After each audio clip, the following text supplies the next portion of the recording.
Hello everyone, ये question है NCLEX Saunders 8th edition के chapter name haematology and oncology का क्वेश्चन नंबर 466।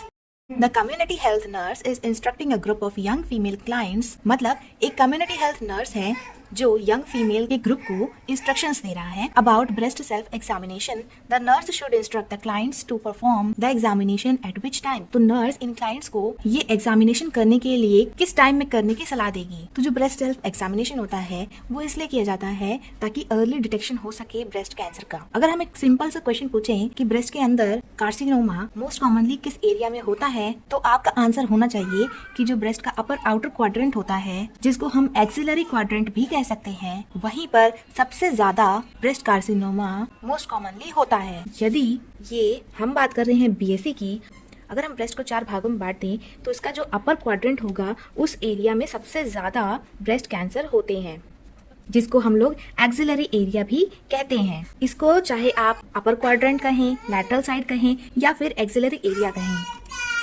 ये तीनों ही चीज आप इसको कह सकते हैं। तो इसीलिए इस कार्सिनोमा से बचने के लिए हर यंग फीमेल को ये एडवाइस किया जाता है कि वो मंथ में एक बार तो ब्रेस्ट सेल्फ एग्जामिनेशन परफॉर्म करे। तो अब देखेंगे कि ये कैसे किया जाता है।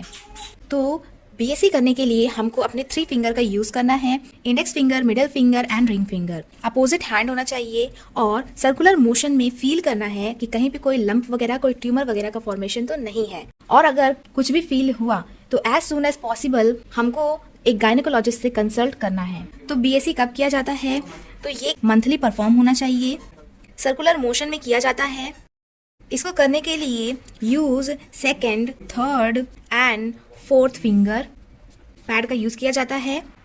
Use 2nd, 3rd, 4th finger pad का यूज किया जाता है और ये मंथली किया जाता है। साथ ही बेस्ट टाइम क्या होता है, bathing time is the best time to do this BSc.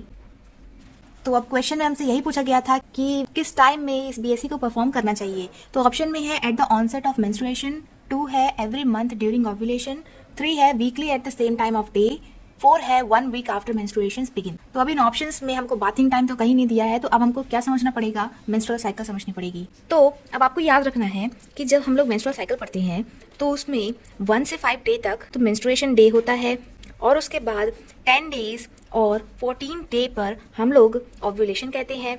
तो बेस्ट टाइम क्या होता है कि मेंस्ट्रुएशन स्टार्ट होने के पहले दिन से 7 दिन के बाद बीएससी करना चाहिए, वो बेस्ट टाइम होता है। मतलब मेंस्ट्रुएशन स्टार्ट हुआ फर्स्ट डे में, उसके 7 दिन के बाद ही बीएससी करना is a most suitable period.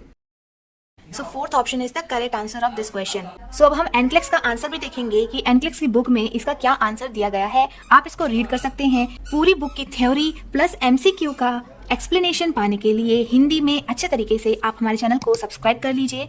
इस वीडियो को जितना हो सके उतना अपने ग्रुप वगैरह में शेयर करिए, क्योंकि जितना ये वीडियोस शेयर होंगी उतनी ही वीडियोस हम और ऐसे ही कंटिन्यू बना पाएंगे। So thank you so much for watching.